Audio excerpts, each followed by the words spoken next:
Donc on va travailler sur ça.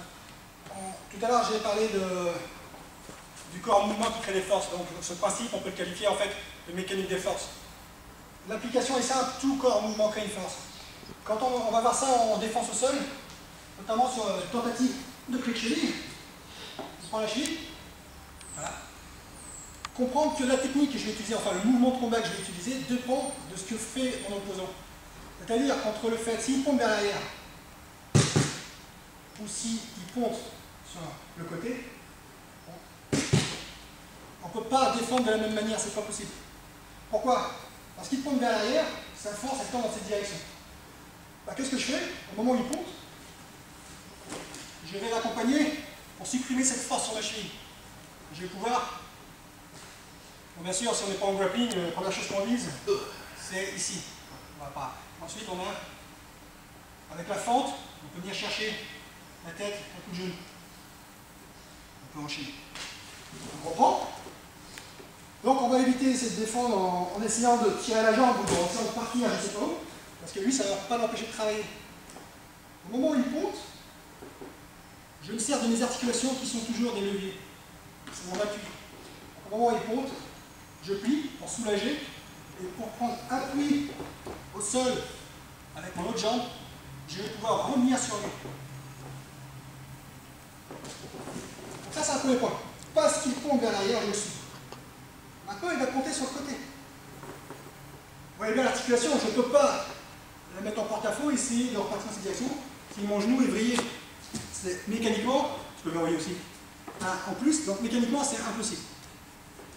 Donc dès que je sens qu'il verrouille, qu'il bouge, évidemment je peux laisser travailler sa jambe, je vais faire quasiment le même mouvement, je vais suivre sa direction. Là quand il pompe, je libère mon articulation en créant une force, notamment une force centripète, un peu comme le crocodile qui est sous l'eau, hein. Comme il n'a pas d'appui, qu'est-ce qu'il fait? Quand il prend sa proie, il tourne. Donc au moment où il tourne, si j'anticipe, je vais pouvoir essayer de l'empêcher de tourner complètement. Mais si j'ai pas vu, s'il est rapide et puissant, au moment où il s'en va, alors toujours défense active, hein. On a des talons qui sont devant, qui sont toujours prêts à travailler.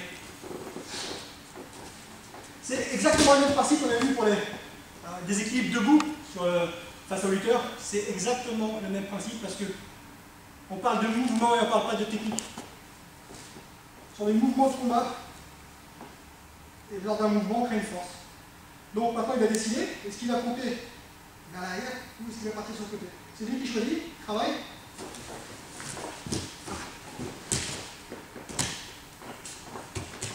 Toujours là, une des balles armes, ça reste quand même le genou, dans n'importe quelle position. Vu ma position, éviter aussi qu'il vienne frapper, de ne pas laisser le temps de venir frapper. Évidemment, on est en combat de rue, on n'est pas sur un. Il n'y a pas de règle. Donc ça va être toujours de protéger. Et en même temps, tant qu'on y est, c'est de venir sur le plexus solaire, mais pas simplement en appuyant, mais en sautant. Pour venir mettre un maximum de puissance pour lui couper la respiration. S'il y a besoin, on a les frappes avec les phalanges.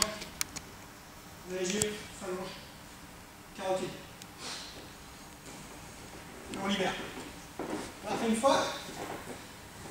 Change de côté évidemment. Travailler son mouvement dans les deux sens. Si il va prendre une variante. Si vraiment je veux libérer ma jambe avant, parce que j'ai anticipé, qu'il n'a pas eu le temps, il n'a pas encore amorcé son mouvement, je prends l'initiative de me libérer avant de sortir sa force. C'est-à-dire que, lâche. C'est-à-dire qu'on est là, tout d'un coup, il prend ma cheville, et là, avant même qu'il amorce, je me dis, tiens, je vais essayer de sortir de la cale. Eh ben, je ne peux pas sortir en tirant, comme un imbécile. Voilà ce qui va se passer. Ce que je vais faire, c'est créer une force d'inertie en tendant légèrement au niveau de l'articulation du genou, pousser, comme si je voulais pousser vers l'arrière, avant de ramener et de frapper. Mais il faut que ce soit avant qu'il ait verrouillé, sinon on part sur l'autre technique. C'est-à-dire dès qu'on le sent, je pousse, et là je peux envoyer des talons. Ce soit dans les parties. Toujours prendre ces appuis qui se transforment en levier. Alterner.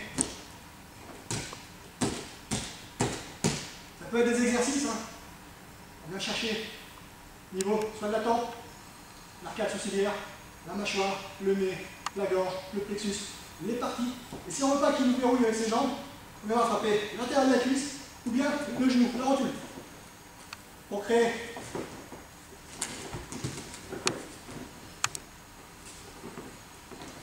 donc voilà un principe de base, plus qu'une technique. Ce principe, on l'applique pour tout, on va juste remontrer juste un certain mouvement. Ce qu'on fait debout, c'est ce qu'on fait au sol. Ce qu'on fait au sol, c'est ce qu'on fait debout. Ce qu'on fait en manus, c'est ce qu'on fait avec des armes. On ne va pas inventer 20 000 techniques, avec 20 000 théories qui suivent, ça ne sert à rien. Donc même chose. L'hiver, on n'approche pas trop. Puis le coude. Ma main derrière, façon snake, serpent. L'articulation du coude est pliée. Et l'avant-bras sur sa clavicule. Mon deuxième bras, il vient l'empêcher de travailler correctement sur son articulation. Je peux venir plus de force du C-biceps pour travailler ici. Voilà. Plutôt qu'essayer de travailler quand on contracte, je vais venir travailler soit sur ses épaules, sur ses bras, ou essayer de libérer pendant 2 heures. Donc, si je descends mon centre de gravité,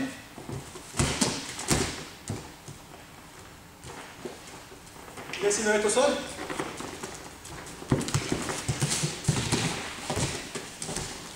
Je peux garder le contrôle.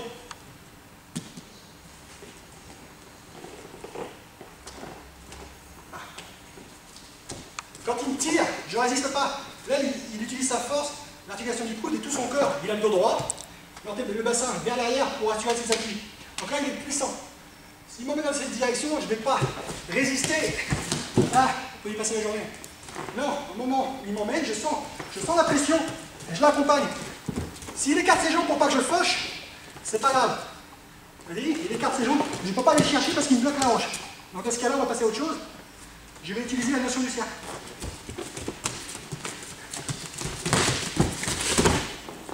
Faut léger. Toujours s'adapter, parce que ça ne se passera jamais comme on veut au centimètre près au niveau des distances. Voilà, il résiste, voilà. Le but c'est de sortir, parce qu'on n'est pas en lutte, c'est juste une base. S'il y a besoin, ça c'est une frappe, là c'est une frappe, là c'est une frappe, là c'est une frappe. J'ai l'œil. Et parce que je vais le décontracter, je vais le décongestionner, et je vais pouvoir travailler sur autre chose. Là.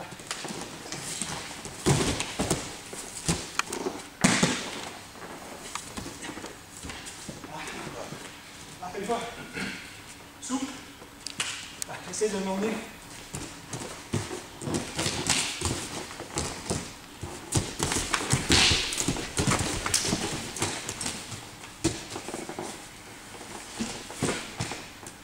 Donc les poignets.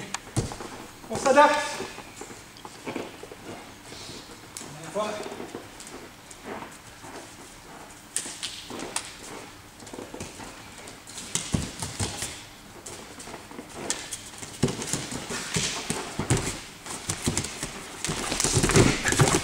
Et on revient. Une position de base, c'est de lui écraser les biceps. Empêcher d'utiliser son poids. Éviter qu'il tourne les hanches. Même si on a la carte, c'est pas grave, si on peut avoir les deux, tant mieux. Et contrôler la tête. Parfois, il peut essayer de bouger, mais longtemps qu'il aura pris les frappes. Et on pend la gorge. Ok. Avec deux doigts. Hein. Voilà. Histoire de le faire paniquer avant d'enchaîner sur autre chose. On n'est pas obligé d'y aller pour l'achever, c'est pas le but.